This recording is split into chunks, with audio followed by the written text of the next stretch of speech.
एक राज्य की राजकुमारी चित्रा की सुंदरता के चर्चे कई राज्य दूर गांव में थे। चित्रा की सुंदरता की सब कल्पना मात्र करते थे, क्योंकि आज तक उस रानी को किसी ने देखा नहीं था। रानी के पिता नहीं थे, ना ही उसकी माता थी। पिता की मृत्यु के बाद वो ही अपने राज्य को संभाल रही थी।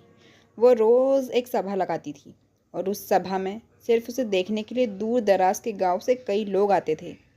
कई राजकुमार और राजा भी चित्रा को देखने आते थे। रानी की सभा रोज़ एक खुले मैदान में लगती थी। राजा और राजकुमार ना सिर्फ उसे देखने आते थे, बल्कि उसके लिए कई राज्यों में युद्ध भी हो गया। भरी सभा में रानी एक बड़े पर्दे के पीछे बैठी रहती थी। कभी कभी सभा को संबोधित करने के लिए बोलती थी, तब उसकी आवाज़ पर ही ना जाने कितने श्रोता मोहित हो जाते थे। रानी बहुत चतुर थी। अपने राज्य पर आक्रमण ना हो जाए और कोई और उसे पाने के लिए सभा में ही उसे उठा न ले जाए, इसलिए रानी ने पहले ही सभा में ये घोषणा करवा दी कि वो अपने शयन कक्ष में ही बिना पर्दे के रहती है। उसके शयन कक्ष में अगर कोई अकेला आकर रानी को देख लेगा तो वो रानी उसी से विवाह कर लेगी। ऐसा ना करके वो सेना लेकर हमें जीतने आया तो समझा जाएगा कि वो कायर है। रानी की चतुराई के कारण कोई भी उसके राज्य पर हमला नहीं करता था। रानी का शयन कक्ष किसी मधुमक्खी के छत्ते से कम नहीं था। कोई भी रानी तक अभी तक पहुंच ही नहीं पाया था। हर रात कई राजकुमार और साधारण व्यक्ति कोशिश किया करते थे, लेकिन अगले दिन उनके देह में प्राण ही नहीं बचते थे। कोई भी रानी के शयन कक्ष तक जाने वाले चक्रव्यूह को भेद ही नहीं कर पाया था। और महल में रानी का कक्ष कहाँ है, किसी को आज तक पता भी नहीं चल रहा था। रानी के सैकड़ों पहरेदारों की नज़र से कोई भी नहीं बच पाया था। बस रानी की सुंदरता सबकी कल्पना में ही थी। रानी के लिए ना जाने कितनों ने अपने प्राण गंवा दिए, लेकिन कोई भी रानी की सुंदरता को देख नहीं पाया। उसी राज्य में एक युवक था जिसका नाम था सरस। युवक बड़ा ही साधारण था, लेकिन बुद्धिमान था। उसे इस तरह एक स्त्री के लिए लोगों का मरना बड़ा दुखी करता था। वो कई को समझाता भी था कि दिन रात एक अनदेखी रानी के ऊपर इतनी चर्चा करना बेकार है, लेकिन शायद ही वो किसी को समझा पाया हो। एक सुबह उसके गांव का एक नव युवक रानी को देखने की चेष्टा में अपने प्राण गंवा बैठा। वो युवक सरस का मित्र भी था। उस दिन वो रोया भी और मन में बस एक विचार कर रहा था कि इसका अंत कब और कैसे होगा। फिर उस युवक ने पूरी रात्रि विचार किया। सुबह वो रानी की सभा में बात पहरेदार के प्रमुख से मिला और कहा कि वो भी रानी की सेना में शामिल होना चाहता है। उस प्रमुख ने उससे कहा कि ये तुम्हारा बस का काम नहीं है। तुम्हें देख ही मैं जान गया कि तुम युद्ध के लिए नहीं बने हो। सरस बोला कि वो उसे किसी भी काम के लिए रख ले। सरस बोला कि वो अच्छा भोजन बना सकता है और पहरेदार को रात्रि में अन्न पानी तो चाहिए ही होता है। वो जी जान से सेवा करेगा।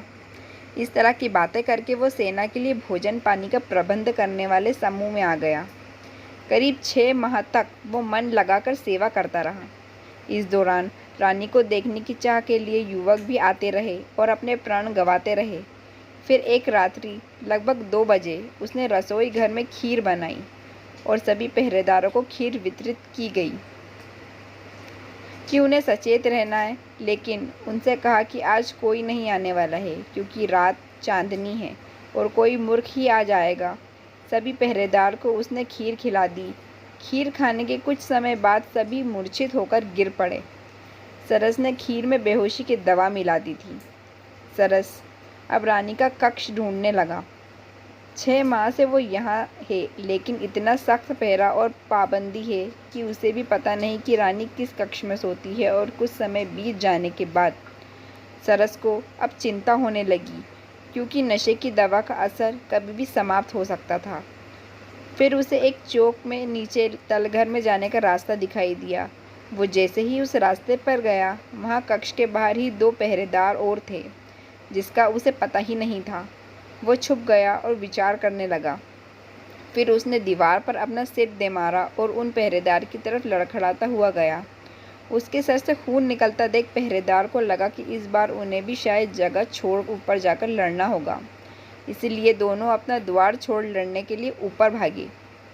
उनके जाते ही सरस खड़ा हुआ। द्वार सामने था और रानी भीतर कक्ष में थी। एक बार के लिए तो उसकी धड़कनें भी तेज़ हो गईं। जिसे किसी ने नहीं देखा, उसे वो आज देखने जा रहा है। उसने द्वार खोलने के लिए द्वार पर हाथ लगाया और धक्का मारा, लेकिन वह द्वार नहीं खुला। द्वार पर नीचे एक बड़ा ताला उसे दिखाई नहीं दिया था। उसने सोचा कि अब उसकी जान गई, क्योंकि कुछ समय में पहरेदार होश में आ जाएंगे और वो पकड़ा जाएगा। उसने कैसे सोच लिया कि जिस रानी के लिए इतने पहरेदार लगे हैं उसके द्वार पर कोई ताला नहीं होगा। लेकिन फिर उसकी आंखें चमक उठी, क्योंकि पहरेदार की चाबी उनके भागते वक्त ही गिर गई। अब उसने बिल्कुल भी देर नहीं की और चाबी लेकर द्वार खोल दिया। कक्ष के भीतर आकर उसने जल्दी से बंद किया और फिर ताला लगा लिया। अब उसने पहले गहरी सांस ली, फिर आंखें खोली तो उसे दिखाई दिया एक आलीशान कक्ष। सुगंधित पुष्प भांति वो कक्ष सुगंध दे रहा था, लेकिन कक्ष में प्रकाश कम था। वो रानी के बिस्तर के पास गया। उसके कदमों की सरसराहट से रानी की नींद खुल गई और वो घबराकर उठकर बैठ गई। रानी के कक्ष में पहली बार कोई आया था। रानी ने पहले अपने चेहरे पर पर्दा किया, फिर लड़खड़ाते शब्दों से पूछा, कौन है? सरस बोला, अभी तक तो साधारण हूँ, लेकिन आपका मुख देखने के बाद हो सकता है कि साधारण ना रहूँ। रानी घबराकर खड़ी हो गई। सरस बोला कि अब ये पर्दा क्यों? अब तो मैं इस शयन कक्ष तक आ गया। अब तो मुझे वो चेहरा दिखा दीजिए जिसने ना जाने कितने लोगों की जान ले ली है। अब तो प्रकाश में आ जाइए। रानी ने अपना पर्दा हटाया और प्रकाश में आई। युवक सरस ने देखा और चौंक गया, क्योंकि लोगों के द्वारा रानी की जिस तरह की कल्पना की जा रही थी, रानी उसके बिल्कुल विपरीत थी। रानी का रंग साफ नहीं था और न ही चेहरे पर आभा थी। युवक उसे देखकर हंसा और कहा कि अच्छा, इसलिए आप अपना चेहरा छिपाए बैठी थी, क्योंकि तुम्हें लगता है कि ये दिखाने योग्य नहीं। रानी अब सर नीचे कर चुपचाप युवक की बातें सुन रही है।